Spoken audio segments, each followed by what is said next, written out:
The most important question about buying a house isn't the mortgage rate or location in my view. It's actually whether you should buy one at all. Before I share my experiences, please note that I'm not a property expert or a financial advisor. This is not professional advice. These are insights from my personal journey of becoming a homeowner at 26 years old, together with my husband who was 30 at the time. I know the pains of renting all too well. I moved around a lot after I turned 16, and this left me feeling exhausted and yearning for a stable base. For a while, I was a minimalist, buying little and donating much of my belongings to charity because I just didn't want to lug them from place to place. I was tired of wondering whether the landlord would raise rent again and watching a large portion of our hard-earned money disappear into a void. And during this time, house prices in the UK kept rising and rising. But last year, I walked into a sunlit kitchen and dining area that I instantly fell in love with. The house was covered in wallpaper and had funky blue carpets, but we didn't mind it at all. It was a beautiful sunny day, and the sloping garden struck us as particularly lovely, covered in green grass, lavender, rudbeckia, and hydrangeas. So, this little terraced home became our own. It's in a quiet suburban area in a beautiful part of the UK, which is quite close to London. I got to this point after years of challenging my instinct of wanting to own my own home. It became important to understand where this drive came from so that when the going got tough, I knew I had pretty good answers to keep persevering. I grew up in a family home owned by more than one person, not all of whom were in my immediate family. That meant there was a lot of tension surrounding ownership and upkeep of the house. So it became really important to me to own and create a home of my own. I wanted a place where I could feel utterly safe, where my husband and I could one day create a family. So one of my drivers to become a homeowner was this need for stability, something most of us can relate to. After all, it is on the second rung of Maslow's hierarchy. But I knew I had a rather romantic picture in my head that needed a reality check with some tough questions. So I asked myself, why exactly do I want to be a homeowner? What's stopping me from doing all the things I want to do? And what made homeownership so essential to all these steps? This led to the discovery of my second most important driver, freedom. We didn't want our tenancy contract to dictate whether we could have loved ones stay over and for how long. We wanted to light candles and hang artwork if we wanted to, because those are things that add so much richness to our lives. Most importantly, we wanted a space where our future children could tumble around, scribbling on walls and plucking daffodils from our garden, without having to worry about these things.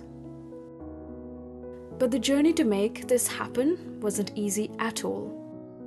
As my grandfather Seneca wisely shared, enjoy present pleasures in such a way as to not injure future ones. We practice this by living below our means and sacrificing many experiences people our age typically enjoy. So we don't get takeout often or spend every holiday abroad, but we still have loads of fun. Some people have commented that we are missing out, but this lifestyle helped us save nearly £40,000 for a deposit and cover the extra costs of buying a house. It's also helped us build a healthy emergency fund so that if something goes wrong, we don't get caught out. Buddhism teaches us that attachment to material possessions brings suffering. The Buddha says that our desires, even for something as seemingly positive as home ownership, can become a source of distress. But he also advised the middle path. After all, it's not practically feasible for all of us to live as monks or hermits with no worldly possessions. Being mindful of our attachments can help us make wiser decisions and let go when necessary. This mindfulness played such an important role when we moved in. I don't handle change particularly well, even good change. While I felt like I was living the ultimate dream, I recognized I was nervous about letting go of the known and changing some of my established routines to make it work in our new space. And once we settled in, doubts inevitably crept in. The house didn't really feel like ours at first. And it didn't help that every time I checked my bank account, I saw the massive debt we were now carrying. I started wondering, is it even ours? The bank owns it more than we do. The biggest reality check was seeing our total debt increase that first 2 to 3 months, even though we were paying our mortgage every month. As DeMarco says, compound interest does not create millionaires, it preserves them. And we certainly weren't the millionaires in this instance. Life doesn't magically become better when you buy a house. It got worse for a bit, adjusting to the new space and finances, not to mention things unexpectedly breaking. After all, no more calls to the landlord. Renting does offer a different kind of freedom, but we chose to pay the price of the freedom we wanted. One of the best pieces of advice we received from a friend was, buy the most you can afford. We could have comfortably bought a lovely modern flat, and we were so close to making an offer on one. But something just didn't feel right. Some people said, oh, you can always buy a larger property later.